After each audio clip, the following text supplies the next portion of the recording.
ನಾಳೆಗೋಸ್ಕರವಾಗಿ ಸಿದ್ಧಪಡಿಸಿರುವಂತಹ ಮಾಂಸಗಳ ರಾಶಿ, ಮತ್ತೊಂದು ಕಡೆಯಿಂದ ಕಟ್ಟಿಗೆ, ಇನ್ನೊಂದು ಕಡೆಯಿಂದ ಮಸಿಕೆಂಡ, ಈ ಎಲ್ಲಾ ಅಸ್ತವ್ಯಸ್ತಗಳ ಮಧ್ಯದಲ್ಲಿ ಅದು ಅದು ಭೀಮಸೇನನು.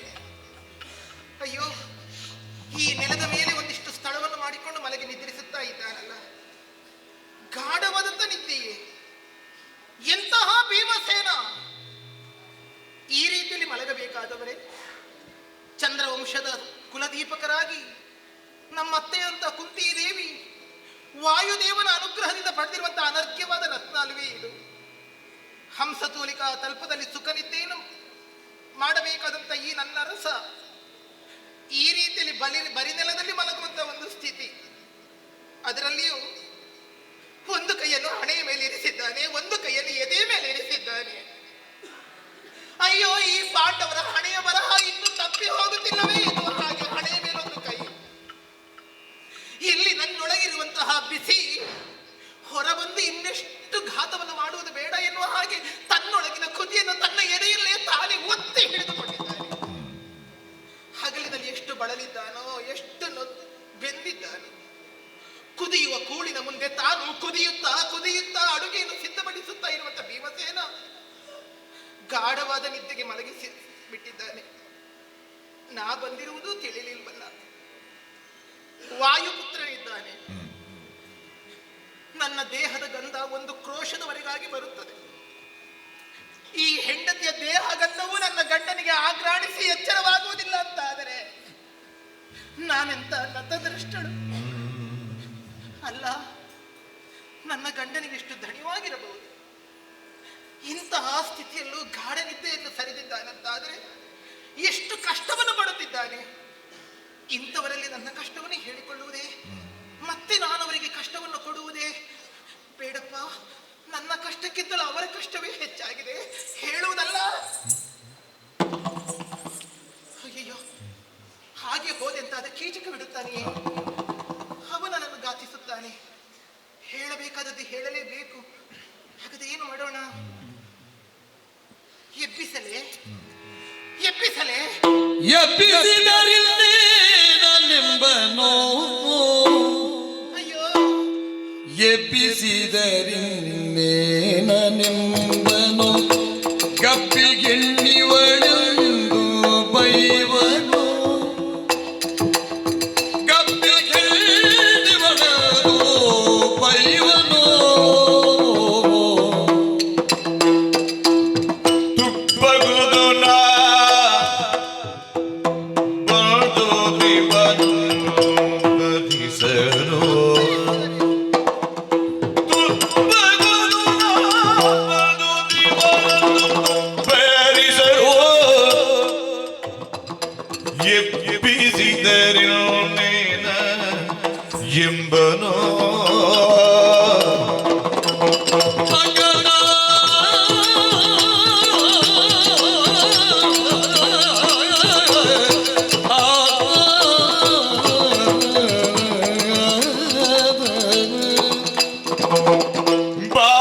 ಬಾಲಿಕಾಂಡಳು ಮರುತ ಜನನ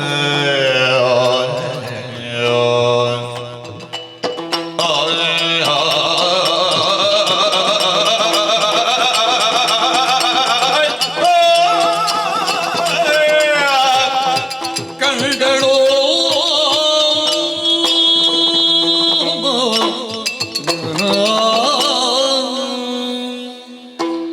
ಎಬ್ಬಿಸಬೇಕೆನ್ನುವ ಹಾಗೆ ಒಂದೆರಡು ಹೆಜ್ಜೆಗಳನ್ನು ಮುಂದಿಟ್ಟಿರುವುದೇನೋ ಸತ್ಯ.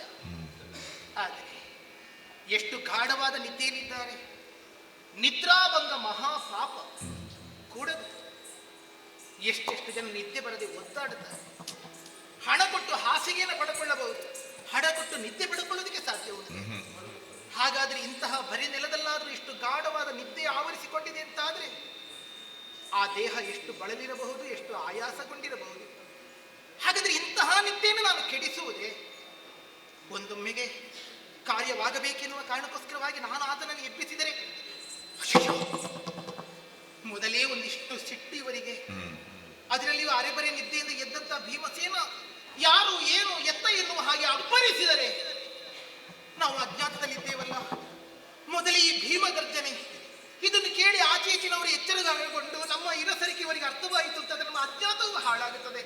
ಹಾಗಾದ್ರೆ ಏನು ಮಾಡಲಿ ನಾನು? ಮಾತ್ರವಲ್ಲ, ನೀನೆಂತ ಹೆಂಗಸು, ಚೆನ್ನಾಗಿ ಮಲಗಿ ನಿದ್ರಿಸುವುದಕ್ಕೂ ಬಿಡುವುದಿಲ್ಲವಲ್ಲ. ನೀನೆಂತ ಕೆಟ್ಟವಳು ಎನ್ನುವ ಹಾಗೆ ಬೈದು ಬಂಗಿಸಿ ನನಗೆ ಹೊಡೆದರೆ ಹೊಡೆಯಲಿ. ಕೈ ಹಿಡಿದ ಗಂಡ ಅಲ್ಲದೆ ಹೊಡೆಯುವುದು. ಯಾರ್ಯಾರ ಕೈಯಿಂದ ಪೆಟ್ಟು ತಿನ್ನುತ್ತಾ ಇದ್ದೇನಂತೆ ನಾನು ತುಳಿಸಿಕೊಳ್ಳುತ್ತಿದ್ದೇನೆ. ಹೊಡೆದರೆ ಏನು? ಹೊಡೆದರೆ ಹೊಡೆಯಲಿ, ಬೈದರೆ ಬೈಯಲಿ, ಏನು ಬಂದರೂ ಬರಲಿ, ಏನು ಬಂದರೂ ಬರಲಿ. ಭೀಮಸೇನ, ಭೀಮ ಎದ್ದೇಳು ಭೀಮ. ಏನು ಮುನಿದರು ಮುನಿಯಲೆಂದವ ಭೀಮ ಆನನದ ವಸನವ ಭೀಮಸೇನ, ಭೀಮ ಆನನದ ವಸನವನು ತೆಗೆದ ಮಾನಿನಿ ಮಣಿಗಲ್ಲ ಬಿಡುದು ನಿಧಾನದಿಂದ ಭೀಮ ಎದ್ದೇಳು ಭೀಮ. ಗಲ್ಲ ಬಿಡಿದು ನಿಧಾನದಿಂದ ಅಲುಗಿಸಿ ಮುದ್ದಿಸುತ್ತಿರಲು ಭೀಮ ಭೀಮ ಏಳು ಏಳು. ಬಡಿಸಿಕೊಳ್ಳಿಕ್ಕೆ ಹೋಗುದಿಲ್ವ ನಿಮಗೆ? ಭೀಮ ಭೀಮ ಕಳೆದಣಿಯೇ ಎಚ್ಚರಿಸುವ ಎದ್ದು ಮುಂದಿಗೆ ಲಲನೆಯನ್ನು ಕಾಣುತ್ತಲೆಂದನು ತಳುವದಂದು ಆನೇನಿ ಮಾಡಿದಿರಲ್ಲಾಳೆ ಬಂದು ಇದೇನು ಕಾರ್ಯ ಬೀಳೆ ಏನು? ಮಾನವನೇ ನಿನ್ನ ಆನಂದವನಿಗೆ ಪ್ರಾಣವಾಗಿರುವುದಿದೇನೆಲ್ಲ ತಾಂಗಿಗೆ ಮಾನಿನ ಕಡೆ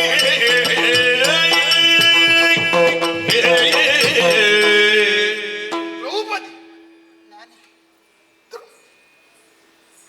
ಸೈರಂದ್ರಿ. ಪಾಂಚಾಲೆ,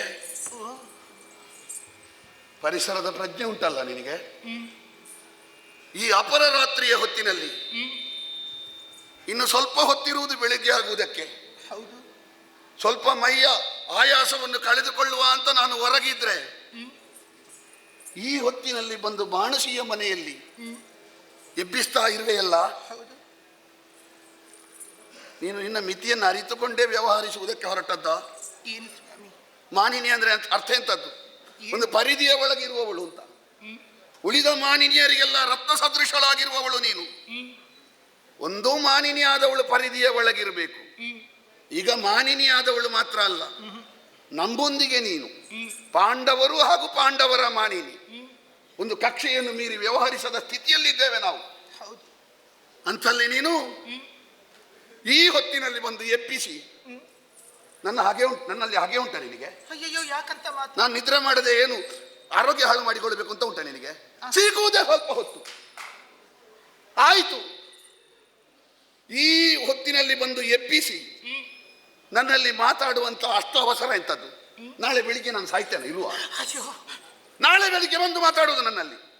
ಈ ಹೊತ್ತಿನಲ್ಲಿ ಅಪರರಾತ್ರಿಯಲ್ಲಿ ಬಂದಿದೆಯಲ್ವಾ? ಎಂಥದಕ್ಕೆ ಬಂದದ್ದು ನೀನು? ಯಾಕೆ ಬಂದದ್ದು? ಈ ವದನದಲ್ಲಿ ಮ್ಲಾನತೆ ಯಾಕೆ? ಕಣ್ಣೀರು ಸುರಿಯುವುದು ಯಾಕೆ? ಮುಖ ಹೀಗೆ ಗಂಟಿಕ್ಕಿಕೊಂಡು ಮುಖವನ್ನು ಕಪ್ಪು ಮಾಡಿಕೊಂಡು ಬರಲಿಕ್ಕೆ ಏನು ಕಾರಣ? ನಿಮ್ಮ ಬಳಿಗೆ ಬಂದಿರುವುದು ನಿಮ್ಮ ಹೆಂಡತಿ. ಹೌದು. ನನ್ನ ಗಂಡನನ್ನು ನಾನು ಎಚ್ಚರಿಸುತ್ತಿರುವುದು. ಹಾ. ಗಂಡ ಹೆಂಡತಿ ರಾತ್ರಿ ಮಾತಾಡಿದ್ರೆ ಆಗುವಂತ ಅನಾಹುತವಾದ್ರೆ ಏನಂತ ಬೇಕಲ್ಲ? ನಾವು ಗಂಡ ಹೆಂಡತಿ, ಹಾ, ಅದು ನಮಗೆ ಮಾತ್ರ ಗೊತ್ತು. ಹೌದು. ಇಲ್ಲಿರುವುದು ಯಾರು ಅಂತ ನೋಡಿದ್ಯಾ ನೀನು? ಇಲ್ಲಿಗ ನಾರಿಯರು ತಿಳಿಯುವರು ಹುಲ್ಲರುಳಿದ ಜನರು ನಿಲ್ಲದಿರಲೆ ದೇಶಿಗರು ನಾವೆಂಬುದ ಬಲ್ಲೆ ಬಂದುದ ತಳುವಿಲ್ಲ ಬಿಸುರಿ ನಡೆ ಬಂದುದಿ ಮಾನಿನಿರ ನಡೆ. ದ್ರೌಪದಿ, ನೀನು ಹೆಂಡತಿ, ನಾನು ಗಂಡ, ಇದು ನಮಗೆ ಗೊತ್ತಿರುವುದು. ಹೌದು. ಆದ್ರೆ ನಾವಿರುವುದು ಎಲ್ಲಿ? ಅಜ್ಞಾತವಾಸದಲ್ಲಿ, ವಿರಾಟ ನಗರಿಯಲ್ಲಿ. ನಮ್ಮ ಒಳಗಿನ ಪರಿಚಯ ಹೊರಗಿನವರಿಗಿಲ್ಲ. ಇಲ್ಲಿ ಯಾರಿದ್ದಾರೆ ಈ ಹೊತ್ತಿನಲ್ಲಿ? ಕಾಣ್ತದೆ ಆ ಕಡೆ ಈ ಕಡೆ ಮಲಗಿದಂತ, ಆ ಕಡೆಯಲ್ಲಿ ಮಲಗಿದಂತ ನಾರಿಯರು. ಎಲ್ಲ ಕಣ್ಣು ಮುಚ್ಚಿಕೊಂಡಿದ್ದಾರಲ್ಲ. ಕಣ್ಣು ಮುಚ್ಚಿದವರಿಗೆಲ್ಲ ಕೇಳುವುದಿಲ್ಲ ಅಂತ ಅರ್ಥವ? ನಿದ್ದೆ ಬಂದಲ್ವೇ ಇವರು ಕಣ್ಣು ಮುಚ್ಚಿರುವುದು? ನಿದ್ದೆ ಬಂದವರಾದರೂ ಆದೀತು. ಈ ನಿದ್ದೆ ಬಂದವರ ಹಾಗೆ ನಟಿಸುವವರನ್ನು ಹೇಗೆ ನಾವು ಅರ್ಥ ಮಾಡಿಕೊಳ್ಳುವುದು? ಅಂತವರಿದ್ದಾರೆಯೇ? ಅಂಥವರೇ ಇರುವುದಿಲ್ಲಿ. ಅದರಲ್ಲಿಯೂ ಕಣ್ಣಿದ್ದು ಕುರುಡನಂತೆ ವ್ಯವಹರಿಸುವಂತಹ ರಾಜನಿರುವಂತಹ ಊರಿನಲ್ಲಿ ಸುಮ್ಮನೆ ಕಣ್ಣು ಮುಚ್ಚಿಕೊಂಡು ಮಲಗಿದಂತೆ ನಿದ್ರಿಸುವವರು ಇದ್ದಾರೆ. ಅದರಲ್ಲಿಯೂ ಬೇಸರ ಮಾಡಬೇಡ ನೀನು. ಏನು? ಹೆಣ್ಣು ಮಕ್ಕಳು ಯಾವ ನಿದ್ರೆಯಲ್ಲಿ ಯಾವುದನ್ನಾದ್ರೂ ಮುಚ್ಚಿಯಾರು, ಕಿವಿಯನ್ನೊಂದು ಮುಚ್ಚಲಿಕ್ಕಿಲ್ಲ. ಏನಾದ್ರೂ ವಿಷಯ ಸಿಗ್ತದ ಅಂತ. ಈಗ ಕಿವಿಗೆ 2 ಕಿವಿಗೆ ಸಿಕ್ಕಿದ್ದು ನಾಳೆ 40 ಕಿವಿಗಳಿಗೆ ಹರಡ್ತದೆ ಅದು. ಇಲ್ಲಿ ಗೋಡೆಗೂ ಕಿವಿ ಉಂಟೆ, ಕಂಬಕ್ಕೂ ಕಣ್ಣುಂಟೆ. ನಾಳಿನ ದಿವಸ ಆ ಅಡುಗೆ ಭಟ್ರು ಮತ್ತು ಅಲ್ಲಿ ಸೈರಂದ್ರಿ ವೃತ್ತಿ ಮಾಡುವವಳು ಮಾತಾಡ್ತಾ ಇದ್ರು, ಬಹಳ ಸಮೀಪದಲ್ಲಿದ್ರು ಅಂತ ಬಂದ್ರೆ ಏನಾಗ್ತದೆ? ಒಳ್ಳೆ ಮಿಷ್ಟಾನ್ನವನ್ನು ಊಟ ಮಾಡಿ ಹೊಲಸು ನೀರಿನಲ್ಲಿ ಕೈ ತೊಳೆದ ಹಾಗೆ. ಇನ್ನು 15 ದಿವಸ ಇರುವುದು. ನಿನಗೆ ಅಷ್ಟು ಅವಸರ ಏನು? 15 ದಿವಸ ಕಳೆದ ಮೇಲೆ ಎಷ್ಟು ಮಾತಾಡ್ಲಿಕ್ಕೆ ಆಗುದಿಲ್ವಾ? ಈಗ ಬಂದು ಇಲ್ಲಿ ನನ್ನನ್ನು ಎಬ್ಬಿಸಿ ಕಾಲ, ಕ್ಷೇತ್ರ, ಪರಿಸ್ಥಿತಿ ಯಾವುದರ ಅರಿವು ಇಲ್ಲದೆ ಎಂಥದ್ದು ಪಾಂಡವರು ಕಾಡಿನಲ್ಲಿ ಬಿದ್ದು ಸಾಯ್ಬೇಕು ಅಂತ ಉಂಟಾ ನಿನಗೆ? ಎಲ್ಲಿಯಾದ್ರೂ ಅಜ್ಞಾತವಾಸದ ಮಧ್ಯದಲ್ಲಿ ಗೊತ್ತಾದ್ರೆ ಇನ್ನು 13 ವರ್ಷ ನಾವು ಇಲ್ಲೇ ಬಿದ್ದು ಸಾಯಿ ಸತ್ತು ಬೆಂದು ಹೋಗಬೇಕಷ್ಟೇ. ನೀನು ಎಂಥದಾದ್ರೂ ಹೇಳುವುದಿದ್ರೆ ಬೇಗ ಹೇಳಿ ಹೋಗು. ಏನು ಹೇಳುವುದಕ್ಕೆ?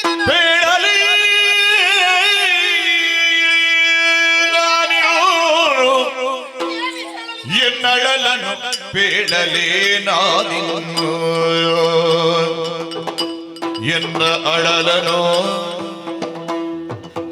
ಬೇಡಲೇ ನಾನಿನ್ನು. ನಿನ್ನ ಕೀಟಕನೋ ಎಲ್ದನಿ ಪೂರ್ವ ಕುಂದಿ ಯೋಧದಯನೋ, ನಿನ್ನ ಕೀಟಕನೋ ಎಂದನಿ ಪೂರ್ವ ಕುಂದಿ ಯೋಧದ ಬೆಳತನು. ಬೆಳ್ಳ ಬಿಡರು ಸ್ವಾಮಿ,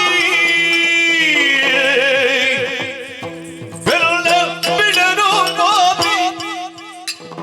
ಆ ಕೂಳನು ಬಟಳ ಇನ್ನೆಂತು ತಾಳುವೆನೋ ಬಾಳುವೆನೋ. ಕೂಳನಾವು ಬದಲಾಗಿರುವುದು ತಾಳುವೆನು, ತಾಳುವೆನು, ಇರುವುದು ತಾಳುವೆನು, ತಾಳುವೆನು. ಬೇಳನ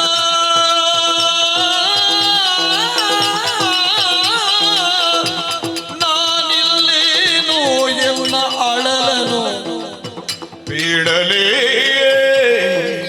ನಾನಿನ್ನು. ಎರೆಯ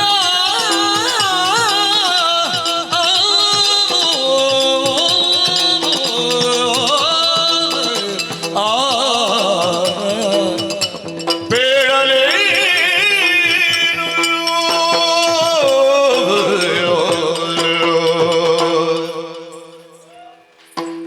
ಏನೇ ಇದು? ಹಸಿದ ಹುಲಿಯ ಮುಂಭಾಗದಲ್ಲಿರುವ ಜಿಂಕೆಯಂತೆ ಚಡಪಡಿಸ್ತಾ ಇದ್ದಿ.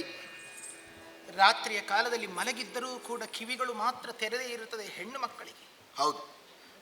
ಆದರೆ ಈ ದ್ರೌಪದಿಗೆ ಹಾಗಲ್ಲ. 13 ವರ್ಷಗಳಿಂದಲೂ ಸರಿಯಾಗಿ ನಾನು ನಿದ್ದೆಯಲ್ಲಿ ಮಾಡಿದ್ದಿಲ್ಲ. ಇಷ್ಟು ವರ್ಷಗಳ ಈ ಪರ್ಯಂತರವಾಗಿ ನಾನು ನಿದ್ದೆಯನ್ನಾದರೂ ಬಿಟ್ಟಿದ್ದೇನೆ. ಯಾಕಾಗಿ? ನಾಳಿನ ನಮ್ಮ ಬದುಕಿನ ಸುಖದ ದಿನಗಳೊಂದು ಬಂದೇ ಬರುತ್ತದೆ. ಆ ಕಾರಣಕ್ಕೋಸ್ಕರವಾಗಿ ಧರ್ಮವನ್ನು ಆಚರಿಸಿಕೊಂಡೇ ಬದುಕಿನಲ್ಲಿ ನಡೆಯಬೇಕೆನ್ನುವ ಉದ್ದೇಶಕ್ಕೋಸ್ಕರವಾಗಿ ಇಷ್ಟು ದೀರ್ಘ ಅವಧಿಯಲ್ಲಿ ನಿಮ್ಮ ಜೊತೆಯಲ್ಲಿ ನಾನು ಸಾಗಿ ಬಂದಿದ್ದೇನೆ. ಹೌದಲ್ಲ? ಇಷ್ಟು ಅವಧಿಯಲ್ಲಿ ಒಂದು ದಿವಸವಾದರೂ ನಿಮ್ಮ ನಿದ್ದೆಗೆ ನಾನು ಭಂಗ ತಂದುದುಂಟೆ? ಅದು ತರಲಿಲ್ಲ. ನಿಮ್ಮ ಅಸಹನೆಗೆ ನಾನು ಕಾರಣವಾದುದುಂಟೆ? ಇಲ್ಲ. ಹಾಗಾದ್ರೆ ಇವತ್ತು ಯಾಕಾಗಿ ಈ ರೀತಿಯಲ್ಲಿ ವರ್ತಿಸುತ್ತಿದ್ದೇನೆ ಎಂದು ನಿಮಗೆ ತಿಳಿದಿಲ್ಲವೇ? ಆದರೆ ಒಂದುಂಟು. ಏನು? 10 ವರ್ಷ ಹಾಲು ಕೊಟ್ಟು 1 ಸಲ ವಿಷ ಕೊಟ್ಟರೆ ಸಾಯುವುದಿಲ್ಲ ಅಂತ ಇಲ್ಲಲ್ಲ? ಸಾಯ್ತಾರೆ. 13 ವರ್ಷ ನಿನ್ನ ನಿದ್ರೆಗೆ ಭಂಗ ಮಾಡಲಿಲ್ಲ ಅಂತ ಹೇಳಿ ಇವತ್ತು ಭಂಗ ಮಾಡಿದ್ದು ಸುಳ್ಳಲ್ಲ? ಅಯ್ಯೋ, ಇವತ್ತು ಭಂಗವಾಗುತ್ತದೆ ಅಂತ ಆದ್ರೆ ಅದರ ಕಾರಣ ಏನೆನ್ನುವುದು ಬಲವಾಗಿರಬೇಕೇ ಇಲ್ಲವೇ ಹೇಳಿ? ನನ್ನ ನಿದ್ರೆಗಿಂತಲೂ ನಿನ್ನಲ್ಲಿರುವಂತಹ ಕಾರಣ ಬಲವಾದದ್ದು. ಬಲವೇ? ಏನದು? ನಾನು ಹೇಳಬೇಕೆ ಅದನ್ನು? ಮತ್ತೆ ಹೇಳದೆ ಗೊತ್ತಾಗುದು ಹೇಗೆ ನನಗೆ? ನೀವು ಕಣ್ಣಾರೆ ಕಾಣುತ್ತಿಲ್ಲವೇ? ಏನು ಹೇಳುವುದಕ್ಕಿದೆ? ನಾನು ಕಾಣಲಿಕ್ಕೆ ತುಂಬಾ ಕಾಣ್ತೇವೆ, ಅದನ್ನೆಲ್ಲ ನೆನಪಿಟ್ಟುಕೊಳ್ಳಿಕ್ಕೆ ಆಗ್ತದ? ಓಹೋ, ಹಾಗಾದ್ರೆ ಹೆಂಗಸರು ರಾತ್ರಿಯ ಕಾಲದಲ್ಲಿ ನಿದ್ದೆಯಲ್ಲೂ ಕಿವಿಗಳನ್ನು ತೆರೆದಿರುತ್ತಾರೆ. ಹೌದು. ಗಂಡಸರು ಹಗಲು ಹೊತ್ತಿನಲ್ಲೂ ಕಣ್ಣುಗಳನ್ನು ಮುಚ್ಚಿಕೊಂಡೇ ಓಡಾಡುತ್ತಿದ್ದಾರೆ. ಹುಚ್ಚುದಂತಲ್ಲ, ಎಲ್ಲ ನೋಡಿದ್ದನ್ನೆಲ್ಲ ನೆನಪಿಟ್ಟುಕೊಂಡ್ರೆ ಹುಚ್ಚು ಹಿಡಿದಿತ್ತು. ಹೌದೇ? ಕೆಲವದನ್ನು ಮರಿಬೇಕು, ಮರೆವು ಎನ್ನುವುದೇ ಒಂದು ವರ. ಸಾಧ್ಯವಾಗುತ್ತಿಲ್ಲ. ಹಾ. ಯಾಕಂದ್ರೆ ಹುಚ್ಚು ನಾಯಿ ಎಂದು ನನ್ನ ಬೆನ್ನು ಬಿದ್ದಿದೆ. ಹೌದಾ? ಆ ಕೀಚಕನ ಎನ್ನುವಂತ ಹುಚ್ಚು ನಾಯಿ.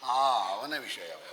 ಓ, ನಿಮಗೆ ಹಗಲು ನಡೆದಿದ್ದು ಈಗ ರಾತ್ರಿಯ ಕಾಲದಲ್ಲಿ ಮರವಿಯಾಗಿ ಹೋಯಿತು ತಾಯಿ. ಹಾಗಲ್ಲ, ಗೊತ್ತಿಲ್ಲ ಅಂತಲ್ಲ, ಹಾ, ದೊಡ್ಡ ಸಂಗತಿ ಅಂತ. ಸ್ವಾಮಿಯೇ, ವಾ. ನಿನ್ನೆ ಆಸ್ಥಾನದಲ್ಲಿ ಏನಾಗಿದೆ ಎನ್ನುವುದನ್ನು ನಾನು ಮತ್ತೆ ಹೇಳಬೇಕಾದುದಿಲ್ಲ. ನೀವು ಕಂಡವರು, ಪ್ರತಿಕ್ರಿಯಿಸಿದವರು, ಹಾ. ಪ್ರತಿಭಟಿಸಿದವರು. ಹೌದು.